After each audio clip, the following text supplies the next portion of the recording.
जिन मुसलमानों से खामखा लड़ाई की जाती है उनको इजाजत है कि वो भी लड़ें, क्योंकि उन पर जुल्म हो रहा है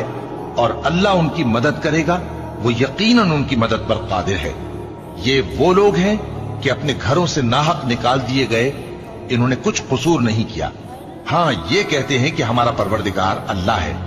और अगर अल्लाह लोगों को एक दूसरे से न हटाता रहता तो खानकाहें और गिरजे और यहूदियों के इबादत खाने